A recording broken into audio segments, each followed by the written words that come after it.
welcome to another YDA 1-to-1, although this time actually it's a YDA 1-to-2 because I'm very lucky to get the opportunity to speak to Lisa Mehling, who is the MD of Chelsea Pictures over in New York, and also to Nisha Ganatra, who's a director at Chelsea, a feature director, TV director, and a commercials director now, who's just directed the amazing Libresse commercial Womb Stories. So I get to chat to them for a bit about moving into commercials from TV and features world, about diversity in the industry, about Nisha's work in humour and working with comedians, and the importance of nurturing new talent for the industry as a whole. So yeah, let's get on with the chat. Here we are again. So welcome to everyone to this. It has been a 1-to-1 up to now, but it's now a 1-to-2 conversation for the YDA. And I'm very pleased to talk to Lisa Mehling from Chelsea Pictures and Nisha Ganatra, the director, producer, also with Chelsea Pictures. And thank you for joining us, firstly. It's great to meet you properly and see you. And to kick off the questions, if we're going to launch straight into it, we've spoken a lot over the course of this week to directors predominantly, really, about their roles and their sort of the aspects of new directing and new directors coming through to them. But you're both producers. I wanted to ask what the role of a producer is and how important the role of a producer is in nurturing that new talent and bringing new talent through, be it to the commercials industry or TV or film or whatever it may be. Lisa, you should go first. You're the more experienced producer. I think it's a broad question, and I don't think there's one correct answer. Mm-hmm. I guess I can speak for myself. I feel that what I love doing is discovering someone who I think needs to have a platform in our world, who, for whatever reason, has yet to be discovered or yet to be positioned in the right way, kind of untapped potential. And to get to know the talent and understand what their hopes are and dreams and what they want to do.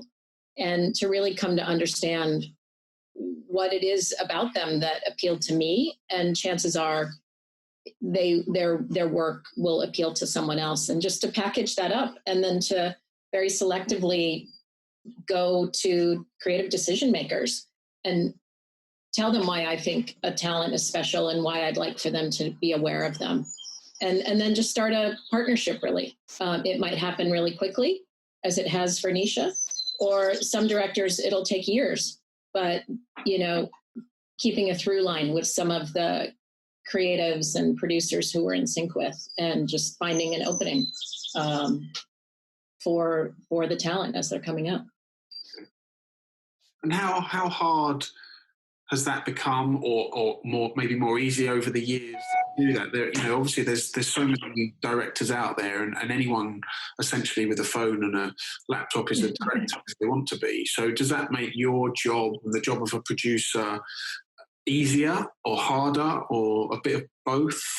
It's ultimately more gratifying, because when it happens because a lot of effort has gone into it, a lot of trusting your intuition, and in partnership with at least a couple other people who have allowed the gates to open. So it's incredibly gratifying when you believe in someone and you're able to spread that.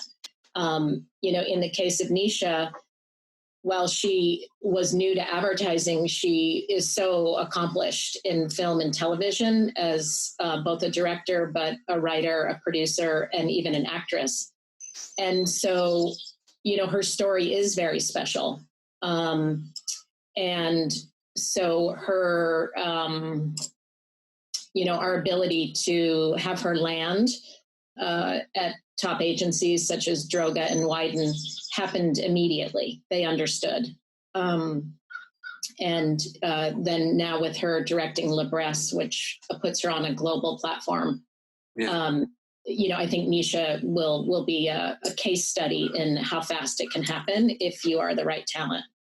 Lisa's making it sound easy, but she's the one, before I met her, I had been approached by a lot of people saying, how about commercials? And I was like, I would love to. And it just never could do it. Like it never worked out. They could never get me in the door, could never get the appointment, could never get the meeting. So it really was just, when Lisa came along, well, actually, David Gordon Green, I had been directing a series with him, and he said, I'm working with this company, Chelsea, and I think you'd be great for it because we have, kind of similar styles and taste and I guess breadth of work. Like we kind of both go from comedy to drama to short form to long form to features to television. So I really listened when David said it, but I also inside was just like, man, here goes that again. It's just going to be a bunch of closed doors. So it was really interesting when it wasn't that, the fact that Lisa and her company knew how to make those doors open and make a career happen was stunning because it just hadn't happened for so long. And what do you put that down to? I mean, at least you mentioned before about it being a partnership, and obviously that's, from the very beginning it works its way through. But the people that, Nisha, that you spoke to before or who kind of suggested you get involved in commercials before, were they just potentially the wrong people? There was no click there. That partnership that you need didn't quite happen, or is it just to find the right company and the right people to push you? I honestly don't know. Like they were great people, really smart, trying very hard. Like it wasn't lack of effort. It must be they just weren't as good as Lisa. Like I don't know, because I had the same credits, the same work, the same, it just took, I think, somebody with her experience, and probably what they're not telling me is how hard they were knocking on those doors. Like I think somebody on your behalf really has to go to bat for you in a really big way, because it's an industry that doesn't necessarily want new voices or new people. I think everybody talks about it a lot, but the reality is like the jobs sort of keep going to the same small group of people over and over. So it's really hard to break in, and I kind of lost all expectation to be able to be in this realm. So it really, it is a testament to Chelsea and their hard work and their connections and knowledge, that they knew how to get in and where. Because it baffled me that I really came in pretty cynical. It was just like, okay, you guys seem amazing, but let's see, But that's quite, to me, that's quite potentially a scary proposition for aspiring young directors, because you came into advertising having a great back catalogue of TV work, film work. It's not like you were a newbie to direct. Yeah. Like literally having a Golden Globe for like a comedy series, and couldn't do it. I mean, with respect to the great directors in the YDA, there are a few of them that come into it with the Golden Globe. So, how difficult is it then, to get that voice heard if you aren't someone who's got a huge sort of credit list behind you of great work?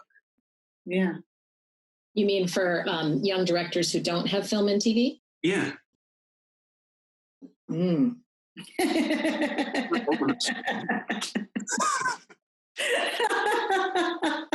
That was the best reaction.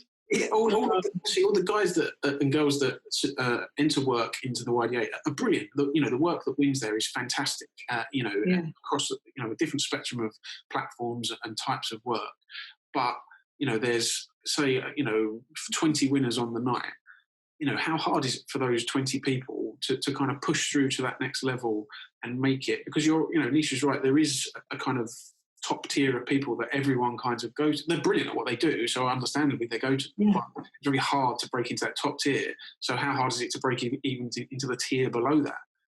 It might be easier for them than for me, because I didn't have a short form work to say, look, here's what I didn't have a spec or anything like that to say, here's what I did. It was just like, I don't know how they got anyone to take a leap of faith from my television and feature work to let me try, a short form.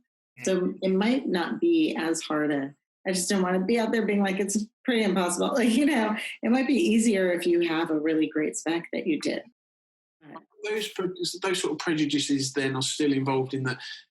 It used to be that people would say, if you haven't done a car commercial, you can't do a car commercial.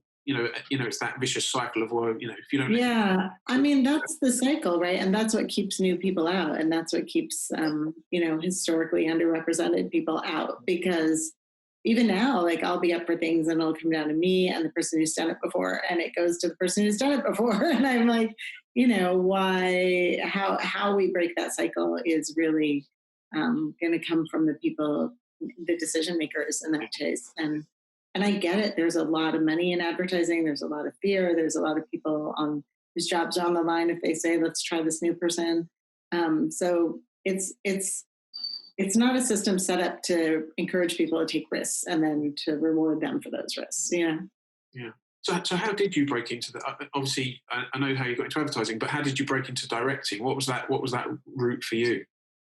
Oh, well, directing was, I ended up, once I realized there was a thing called directing and that's what I wanted to do, I went to work. I started PAing on a bunch of films and, at a music video company, and any sort of thing I could get my hands on or get any foot in the door in. I just was interning or PAing or everything.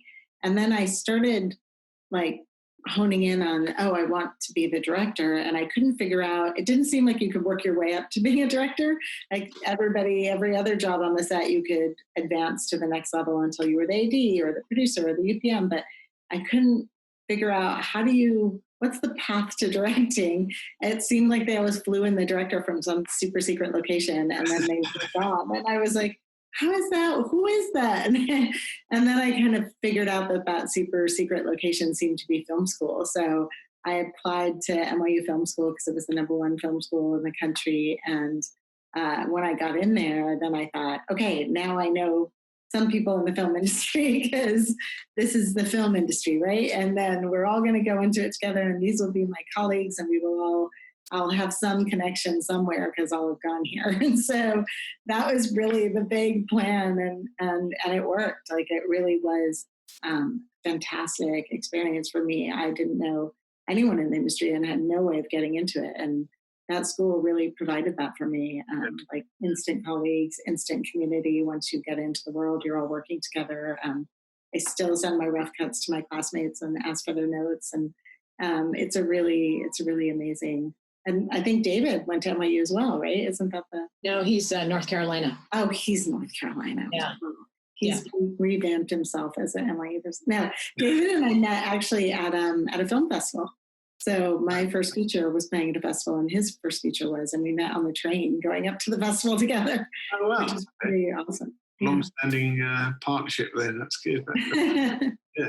So, and what did you bring? So, when you first worked in advertising and you sort of got into that part of the business, what did you bring from your work in film and television? Was there?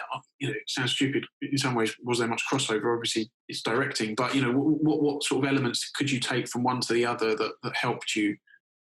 Well, I think for me, I got into directing for the actors, to work with actors and get performances. So to me, it's so much more exciting and challenging with advertising is how to get that performance in a really small period of time, and get those emotions across and that comedy across in, a 100th of the time that you get.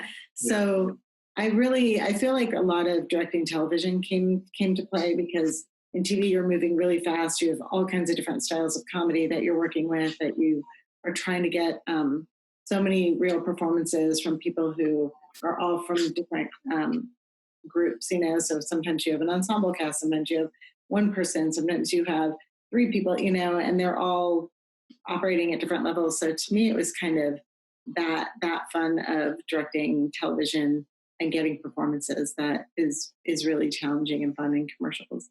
Yeah. And what was it, Lisa, that brought Nisha to your attention? How do you decide what person is going to be a right fit for the company and might be, a great addition to the roster? How do you work that? Oh, it's a bunch of things. Obviously we first talk and see if there's chemistry and see if we feel like we can relate to each other, just like the start of any relationship. And then a lot of it's word of mouth. One thing that is a really effective chemistry for Chelsea is almost everybody is connected to somebody within the company before they arrive. So there's just kind of a mutual admiration society. It's kind of a safe zone to be. So when one of my directors tells me about someone they know of, I mean, that's just invaluable that they give me their point of view, and I already trust them and know how good their instincts are. So when someone like David tells me that you should meet Nisha, she's incredibly talented, I think she has what it takes. Well, you know, who am I to argue? And when I meet her, and she's the most relatable person, and I felt like I could talk to her for 5 hours about not just her work and film and television, but about everything, life and upbringing, and where we both have been and around the world and back again. And then, you know, and then we got to talking about advertising. You know, it wasn't even the central conversation. So that's really how it is. It's just a group of people who, you know, want to see each other succeed and do it together. And, you know, that just comes in all different ways. But Nisha was just easy. I knew from the very first second. And, you know, speaking about, and especially towards young directors, you know, we've spoken of it. The only way to have success is to find somebody on the creative side who is willing to also take a risk. Yeah. So myself and my team, my reps, our producers are all taking a risk on new talent. And we're putting a lot of effort into, you know, help them ramp up. But at the same time, if you don't have an agency who's willing to go to bat for someone that their instinct says might be the next great new talent, you would never move ahead. And so I think for every director, you know, it'd be kind of an interesting panel. For every director who's made it, it's like, well, who gave you a break? Yeah. What was it? You know, the Lebrest script came to us just into my inbox. Hey, we're gearing up for Lebrest 2020. We want to know if Nisha would be interested. Well, Nisha had only been with us for maybe 6 months.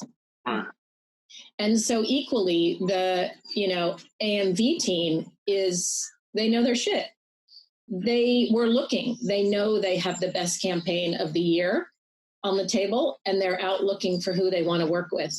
To their credit, they find a director who has been on the advertising radar for 6 months. Yeah. And not only did they find her, you know, obviously Nisha pitched the job and had the ideas that they believed in, but they had the confidence to take someone who was, you know, what you would call relatively untested in advertising, and give Nisha the most important job of their year, of the agency's year. And, you know, we could have a whole nother conversation about how collaborative that experience was. But that only comes with like confidence to have that kind of intuition about they knew she was the right person, and they knew it not because they saw it on her reel, but they knew her body of work and they knew what she was about. So do you think those decisions and people are taking more, agencies and brands are taking more risks and are willing to take risks on people? I mean, you know, I guess it's arguable to say whether it's even a risk with someone who's got such a sort of, you know, back catalogue of work, but, you know, making decisions maybe they might not normally make. Is that something you're seeing more of, or is that still a very rare occurrence? Yeah, and I guess maybe instead of risk, it's a leap of faith. No, I don't. I think it's very, very rare. And I think that's why it's so special. And when it happens, it's remarkable. Yeah. So no, unfortunately, I think it is very rare. I could name, you know, 5, 6, maybe 7 people that I call when we have that, you know, conversation we want to have. Yeah. Yeah. And I know they're the ones who are apt to hear it and have an open mind. But no, I think it's incredibly rare. So, and talking of the Lebrest commercial, which is amazing, by the way, it's sort of the best thing we've seen in a long time. But, you know, that in itself, and I don't know how unusual this might be, but, you know, the ad itself and the approach to it is kind of more, is a broader thinking than normal, right? So you think back to I guess people, or men specifically of the past, might have thought, period blood was blue for whatever reason, because, you weren't allowed to show that sort of stuff. And, those things were sort of taboo until, relatively recently. But things like this Womb Stories and the Viva La Vulva before it are, a much more realistic, in some respects, look at what that is. I mean, do you think that the industry is getting better at being more open to things and more, diverse in their thinking, and more sort of real, I suppose? I think it only comes from leaders like the breasts, because they were the first ones to do blood normal, and how long it took from blood normal to actually affect change. Where I think Kotex did their first commercial with red liquid now this year, Right. So from that campaign to the Womb Stories campaign, I feel like they're above and beyond what we're seeing, they're putting real art into the world, and art in the sense that it's political, it shifts culture, it moves us all forward, and they're sort of at the very leading point of it. So everybody else is getting dragged in their direction a little bit, but I feel like they're sort of leaps and bounds ahead of everybody else. And because of the strength of their campaigns, and how great the work was before, the pressure was really on us to make sure we didn't blow it, and that we continued this leap forward with the third campaign. So that was, I remember talking to Lisa a lot. We were also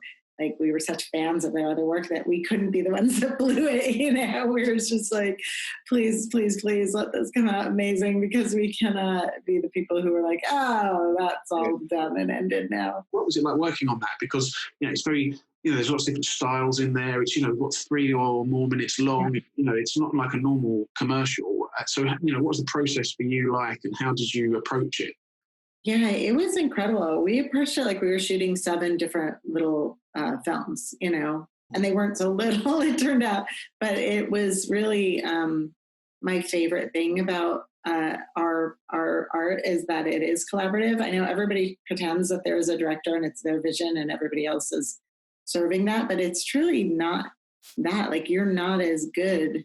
You're only as good as your top collaborators, right? So it is this field where it always surprises me that it's seen as the director is be all, because really you can't direct anything without everybody else doing their jobs. It's not like a painter where you just can do your thing, So it's really, this one was so collaborative because we had animators from all over the world really contributing. We had the ad agency, Nick, Nadia, and Edwina were so dedicated in their thorough search for artists that were doing the most incredible animated work. And we would rework the script. It made me laugh because I was watching it recently and I was like, oh yeah, when we first got the script, it just said a couple having a baby. And I, of course, in my mind, they were a lesbian couple having a baby. So, but I realize now, nobody ever said lesbian, and it never said lesbian. And I just cast 2 women as the couple, and no one blinked. It wasn't even. They were like, oh, okay, yeah, that's the couple. And I, it just obviously we're all coming from our own perspectives. So that was the couple. And then I was like, well, the lesbians would obviously have a water birth, so let's just do that too. And it was none of that in the script, but all of it open and run too. So then, everybody kind of kept it alive by upping everything and bringing, more to it, so that nothing was just as plain as anything we'd seen before. Everybody, I think it's pretty, we can make a big general statement that most of our culture and society in the world knows what a penis looks like, but no one knew what a womb looked like. And that's insane. Right. No one knows what a uterus looks like. Half our population has a uterus, and even women don't know what they look like. So we had so many just fun agendas of, okay, well, we're now charged with representing, here's what a uterus looks like, and what are we putting forward, and how are we putting it forward? And it was fun. It went from, drawings to animations to this cosmic thing that ended up in the final of them floating in space. And it's just it was really everybody's most fun ideas come together. Yeah. Well, it's sort of, it's a kind of artistic educational film as much as it is a functional commercial, right? I mean, it feels like, to me at least. But you talked about the sort of, the kind of people not batting an eyelid when you said it would be a lesbian couple, and so. And I wanted to ask a bit about diversity. And we talked about young directors and aspiring young directors coming through. But, there are still few young female directors coming through, it seems, at least from what we're seeing. So, do you think that's changing, and how can it change further? And what are the sort of processes of trying to sort of champion young female directors? I mean, it's so hard because anecdotally, yes, it feels like it's changing. Like I see my friends who've made one feature now get opportunities to do more quickly and to get into television easier, to have people like Lisa reach out to them sooner than sort of my path took. On the other hand, if you read the statistics from the DGA and from, all the different industries, you realize it's not gotten better at all. It's actually gotten worse, and it's heartbreaking how few female directors there are that are working and that people will hire. And I don't know what it's going to take. Like, I think things changed when the Department of Justice got involved in the United States and actually brought a lawsuit against Hollywood for, systemic discrimination against women in the hiring, directing. And that caused change, that caused people to start changing their practices. Yeah. There's also a sort of almost shame campaign going on where they'll put ads in the paper of studios that have never hired female directors, and people will be mortified and apologize and make big statements, but then the next year the statistics don't change. So I don't know what it's going to take or why we can't hire women to direct or people of color to direct. It doesn't make any sense to me, obviously, but maybe Lisa has some ideas. Well, it seems like you can extrapolate that out as well to, Black directors and people of colour. Obviously, the Black Lives Matter kind of protests and things in the recent past, and the whole situation around that is, we'd say that's a positive thing, but it is generating positive kind of energy, it feels like. Yeah. Well, it's so inspiring because it's the first time I've seen so many white people marching for Black rights, and that's when I think real change happens, when the people who have the privileges are willing to give up their privileges in the name of equality. That's when change is going to happen, right? And that's pretty spectacular. Advertising has, companies, rightly as well, have kind of made pledges and kind of initiatives are put in place for certain things and to kind of help with that situation and those statistics. But those sort of things feel like they've happened before, and they're sort of giving a little bit of lip service occasionally, and then it kind of dies down. But it does feel like there's a tipping point now, and that that is actually something that everyone is kind of rightly thinking about. Does it feel like that to you as well, the both of you? Do you feel like that is something that everyone has to kind of consider now, and it has to be something that's at the forefront of everyone's agenda? It does. But is it? You know what I mean? It feels that way. Yeah. But is anyone really making the change necessary? I don't know yet. I guess we'll know sooner. It feels like you're right, lip service, and that people for the first time are thinking about and feeling like what is the right thing to do.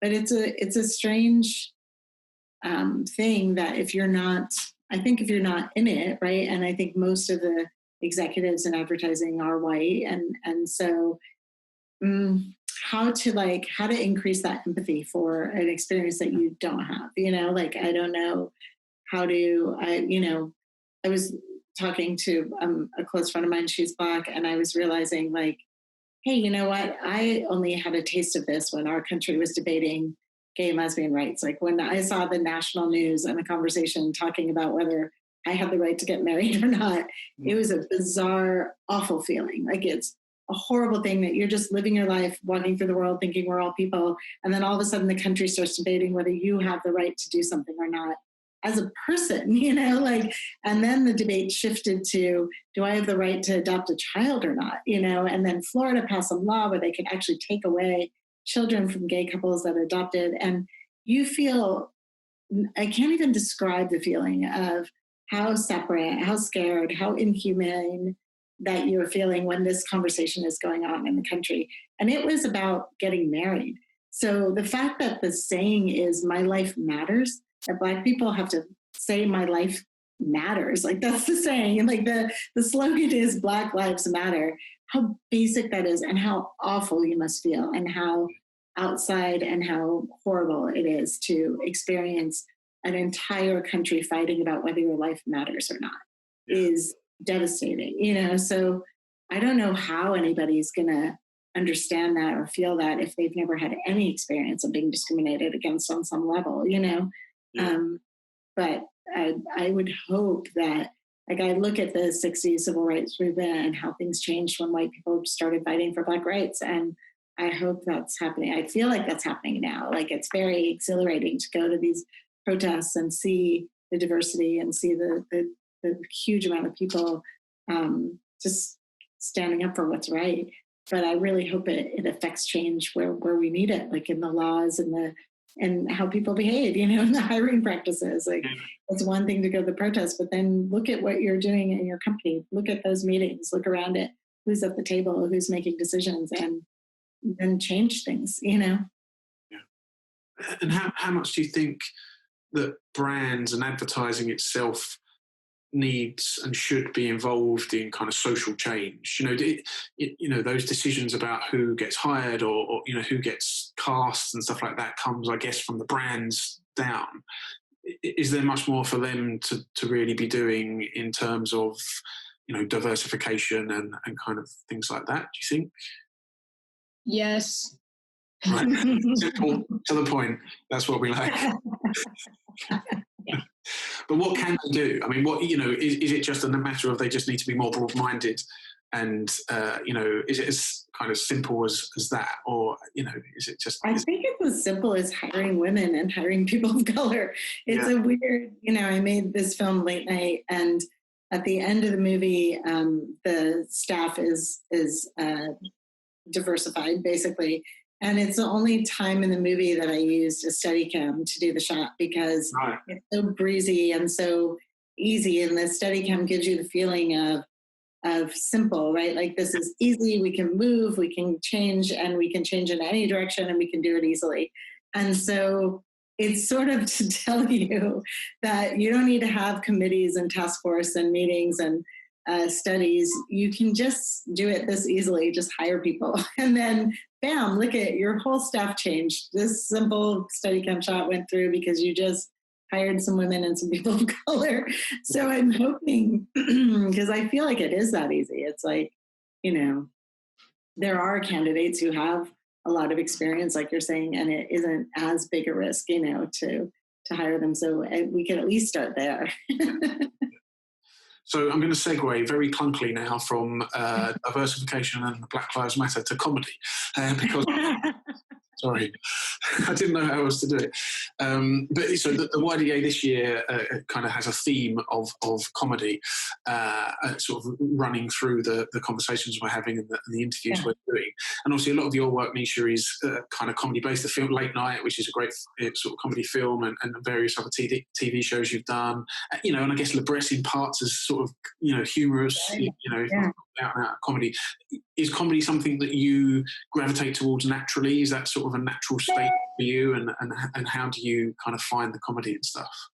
Yeah, it is a very natural state. I love comedy. And it's funny, it's not such a clunky transition, because to me, comedy is the most political, right? It is the way we can say things in a disarming way. You can, like, Libres is a perfect example of that. Like, we're shoving culture forward by making you laugh and entertained while you're getting these messages. So it is, like, to me, the people doing the most important political work right now are the late night talk show hosts and the comedians in our country. Like, they're the ones who aren't afraid to say it and are putting it out there. So I feel like it's always hand in hand, comedy and cutting edge, commentary. Yeah. Is that sort of like slightly cliche thing, but laughter is universal, and that, it brings people together. So I guess that's sort of a kind of a good way of approaching these things. Yeah, and also I think when you're laughing and you're entertained, your walls come down a little bit and you might be a little more open to a different message. Where I'm just going to make a really hard hitting political ad that, it feels a little like you might be like, nah, I don't really. But, it's kind of like that thing where, not to keep going, but like when all the politicians started saying they changed their views on gay marriage because of Will and Grace, it's Right. a thing where you're like, oh, okay, you just make people laugh and increase their empathy for a group of people. And then all of a sudden, it affects real change in the world. It's like the best way to do it. What do they say? All bigotry is fear-based. And it's really hard to be afraid when you're laughing. Right. Crazy. It just like breaks down all your physical barriers. And if someone just makes you laugh, it's the opposite of, that fear state of just tensed up and paranoid. Yeah, that's very true. And so are you seeing many comedy scripts at the moment? I mean, considering the last 4 months that everyone's been going through and all the situations that have been happening globally, it's been a pretty depressing time. So, it feels like, now's a good time for brands to try and kind of lighten the mood, make people laugh, get their message across in that way. Is that stuff you're seeing, Lisa? Are you seeing a lot of that? Are brands sort of taking the opportunity to try and sort of inject humor? I mean, look at the market is only just eking its way back. So it's early days. We shot a job last week that was straight up comedy and it was fun and refreshing. Nisha has seen 2 comedy scripts in the last, since, COVID has taken off. Yeah. I wouldn't say that there's a flood of comedy. I personally feel like it's just too raw right now. Right. With the political situation, the issues with Black Lives Matter, COVID, now a resurge.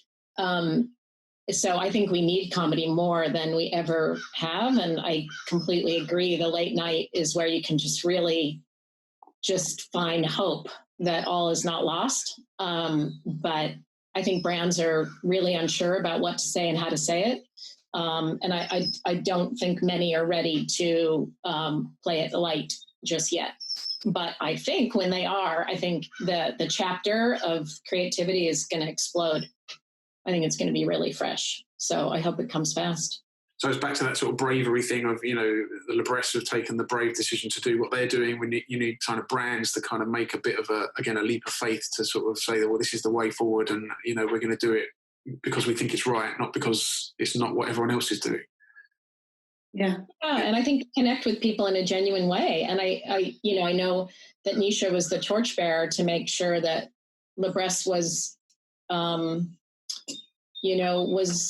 was relatable. It was authentic. It was honest. So even if it's the funniest commercial you ever saw, the goal is to keep it relatable, to talk with people, not at them. So I think that we've all seen some of that great comedy advertising. Nisha has been just really inspiring to those of us that get to work around her because of her ability to direct comedy, write comedy, to hone in on the tone of comedy. She is able to very quickly size up a concept and size up the tone of the concept and decide if it's I don't know what the word would be, evolved or archaic, right. Biased or open. Nisha, maybe you could speak to that for just a minute. I think for young directors, it's really important to hear. And I know that when she's engaged with agency writers and art directors, they so appreciate hearing it. But it's about how to communicate with people in a relatable, responsible, and respectful way. And that's not the norm. Yeah, I think we all kind of have to figure out what our line is, right? Like what you're willing to do and what you're not willing to do. And for me, it's just so basic. It's like, I don't want to do anything homophobic, anything racist, anything sexist, anything misogynistic. Like it just starts from there, of like, and then shockingly, things sort of fall in those categories sometimes. But what Lisa really taught me was instead of just saying, no, thank you, she was like, well, let's get into it and say what, and so I'll say, well, this image of a woman doing this is really, you know, problematic, and here's why. And the cool thing that is so inspiring about Chelsea and Lisa is they don't just say, all right, this director's a problem, let's just go on to the next one. She goes, well, let's talk to them about it. And then she'll call them and say, how tied are you to this image of a woman doing this? Because, Nisha feels that it's a little sexist. And it's shocking to me 10 out of 10 times they're like, oh yeah, it is. Let's change that, and then we get into like, oh, wow, there's an open dialogue. We can talk about how women are being portrayed here and what they're doing, and are they being pitted against each other, and is it buying into old stereotypes that we don't want to reinforce? Like, to me, advertising is so powerful and such a incredibly like effective part of media that I don't want to contribute to anything that is moving us in the wrong direction for me, so that's been really cool. Is I thought you just had to read a script and say, oh no, this is an uncomfortable portrayal of people, and you don't, like, you can actually dive in and say why it's a problem. What you'd like to do instead is the big thing, is not to be the person who's sitting there going, this for young directors, like, don't just say no, and don't ever say like, that's just racist. You have to say like, here's what the problem is, and historically this is how the representation has gone, and wouldn't it be more interesting if we this instead, like, that's kind of, I think, what I'll say, instead of, as soon as you say something like this is sexist, everyone's, not going to be open to, it'll be like, I've seen this image of women washing cars in small shorts a million times. Like, what if we did this? Like, how about if we flipped it? You can kind of go at it that way. But it's truly just from a place of what I want to see and what I'm not interested in seeing anymore. And that point you made before, we've talked about having diverse voices in the business, right? Because, I'm guessing and I am surmising that the people that have written those scripts are kind of white guys, so fairly sort of standard people, but you need a woman or someone else that's coming in from outside of their perspective of things to say, hey, this is not actually how the world works, or this is kind of offensive in some way, shape or form. And it's back to that diversity issue of having enough different voices and different faces in the business, not just this business, I guess any business, to sort of call out the things that aren't right. Yeah, that's right. Yeah, and less about, as Nisha said, I think it's not even so much to be the policeman in the room, but more, that's not original, that's not smart, that's probably not going to be effective. How about this? So it's not about going in and judging people and telling them they're wrong and they're, outmoded, but just about that is not fresh. That's not going to land. And having an open conversation about what would be original and what haven't we seen before. Yeah. Mm-hmm. And Nisha, I wanted to ask, in terms of comedy itself, so as a comedy director, how do you know when you're filming and shooting a scene, how do you know when it's funny? Or I interviewed a director once who said sometimes it's not knowing if it's funny, it's knowing if it's funny enough. Especially on commercials when you have to fast pace and I guess you have to move on pretty quickly, or maybe that's the same on films as well. But so how do you know when you've got the scene and, it's going to be funny enough that you're going to be happy and the audience is going to be happy? I've never thought about that. How do I guess if it makes me laugh, then I feel like it's funny. That's pretty that's a good answer. Like, what do I say? I guess I'm just trying to entertain myself all day. No, I'm just kidding. How do we, I guess, you just know. How do you just know? So much of it is just instinct, which is it's interesting. When I worked on Transparent, it was such a interesting going back to what you first started doing, right? Because Jill Soloway and that show, the first season is the only season I worked on, but we really went back to just doing everything from instinct. So it was so curious to me because I could, having gone to film school and having made a film and a couple of films at that point, I could have said, when somebody said, how do you know when to move on? Like when you got the take and you're moving on, and how do you know when you do another take? And Jill and I just said, like, you know, I could tell you a million reasons. I could make up like, well, because of this angle of the light and this performance and that happened. But the truth is, which sounds crazy, the very truth is that like I get the hairs on the back of my neck feel like this thing. I get this feeling, this tingly feeling, and then I know we got it, and then we move on. And that's the absolute truth. That sounds bananas. You can't say that. Well, yeah, it's not. It's just instinct, right? I mean, you yeah. So, you know when it's right. Yeah. Yeah, but then what was interesting was Jill, you know, would hand me the most beautiful written scripts and just say like, okay, do something with this, you know. And so it was interesting because I realized that you can work from instinct after you have all the training and some experience, right? Like you can't just bonsai in there with nothing and be like, I know everything because my instinct is going to guide me. Yeah. So it was interesting. Like she was sort of had forgotten her breadth of experience and was claiming that she was just doing it all from instinct. But I was like, no, you had years of writing and years of discipline. And now you're at a point where you are free to work from instinct because you did the training, you know? So it was really, that was our sort of current topic of conversation was, are you getting back to where you started, or are you getting back there with now this breadth of experience? And that's what makes your work like that extra level of good, you know?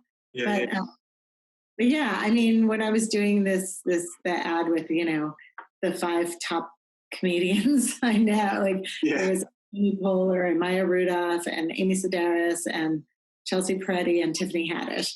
And, you know, and I'm the arbiter of what's funny or not with these women. Like that was, but it is that thing where the funnier the company you keep, the funnier you are, you know? So everybody was making everything much better. Like we started with funny on the page because we had a great writer, and then everything got better and better and better because their comedy chops are, you know, unbeatable. And so really with that, it was just be flexible. I had the camera in a way that I knew we could move to whoever was doing the funniest thing and get there. And that was a matter of just like standing right with the DP, and she and I just, like, I'd literally, if something was over there, I'd just tap her and she'd just sort of go, and then we'd sort of, and she was also very funny, like, and worked on a lot of comedy. So the two of us really just were following the heat, you know, in a way. But that Google campaign, I mean, watching it, it felt like it was quite improvised. I don't know how much of it was improvised, or whether they're just very good actresses. I'm sure they, you know, like, and it felt improvised. But I guess even that question that I asked is more kind of reasoned in the sense when it is improvised, because, you know, the page you've decided, oh, this is a funny joke, we're going to film this as a funny joke, and it's just how we film it. But when comedians are kind of riffing and kind of coming up with different things at different times, I guess that's more relevant of like, how do you know if that's the funniest take, or if you can leave it running for another 5 minutes where you get another funny take, or, you know, I guess it's sort of just, like you say, instinct, you know, of yeah. And comedy, it's more about moving fast too, that if you, even the funniest joke, if you do it too many times, it'll quickly become unfunny. And then you have to remind yourself that it's going to be funny later because people will have only heard it once, you know. But it is that thing of like, you see it with them. Like you'll see when a comedian loses interest in the own thing they're doing or gets sparked by something else, and they encourage each other, you know, like, I think Amy like picked up a potato and was doing this crazy, like, you know, potato peeling, and then Maya Rudolph just yelled like, make it rain, you know, and then she just starts like, as if they're dollar bills with this peeler. We're just like, we're all laughing. So you know, like that's funny. You know what I mean? I don't know how else, but they'll all jump in, and that is the most fun when comedians just go. Cause I've never met a funny comedian that was not incredibly smart, you know? So, they're just really like special beings in the world that I love being around. Yeah, that's great. So look, I'm conscious that I've taken up quite a lot of your time already. So I wanted to ask you one last thing is, you know, how important is something like the YDA and companies like Chelsea, who really champion new talent and look for talent and try and introduce new voices and new directors into the industry? How important is that for the lifeblood of the industry, and how important is it that happens more and more so that the industry sort of grows? Lisa, I don't know how you feel about that. You know, I feel like it's probably the most important thing. that we can do. And I feel lucky that we get to do it. And, you know, while a director grows, and we always have to be, you know, shaping our plans for them as they ascend. But it's probably like what Nisha said, you know, the more experience you have, the more intuitive you can be. When a director achieves success and is skilled and has a body of work, they need less from us. Our role at that point then is to just help make sure they have the resources they need to do what they do, and to help weed out opportunities that aren't going to be successful. But it's the new talent that you have to give 100% to, because it won't happen if we don't help it happen for them. So it's the most important thing, because, you know, certain companies do it really well and have a legacy of doing it, and it shows. And, you know, obviously the world would be a very boring place if new talent never arrived. Yeah. So, well, yeah. That feels like a perfect sort of end note. You sort of hit the nail firmly and squarely on the head.